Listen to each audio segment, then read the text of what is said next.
Hey guys, what's up? In this tutorial we're going to show you how you can draw waved lines in Affinity Designer in 2026. So let us get started.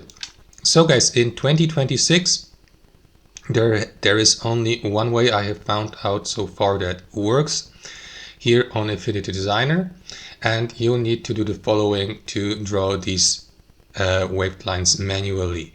Start with inserting a circle or ellipse. To do that, right click into the shape tool, select ellipse, and then draw your ellipse.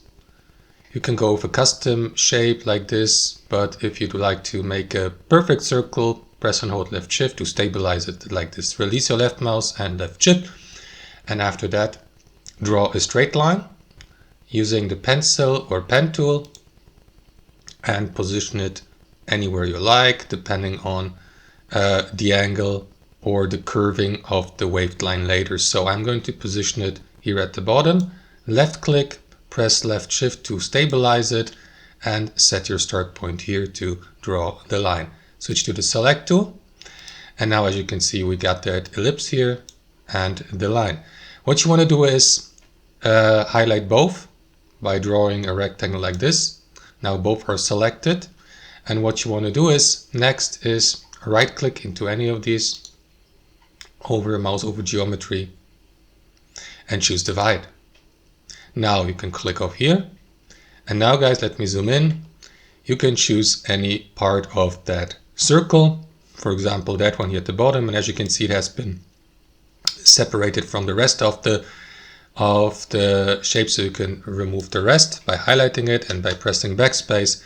So that's the curved line. What you want to do next guys is left click into it, press Ctrl C or Command C if you're using a Mac to copy it, then Command V to paste it, and you will see the copy here. Now what you want to do is right click into it and then choose transform and flip it so that it looks like this, and now you can position it so that it snaps into the first part of your waved line.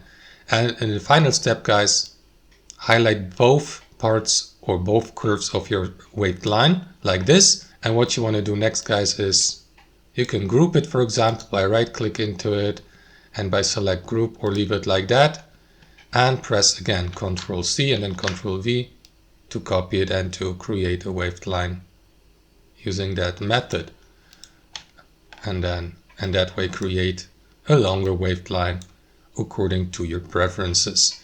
And that's how you do it guys. Thanks for watching and have a wonderful day.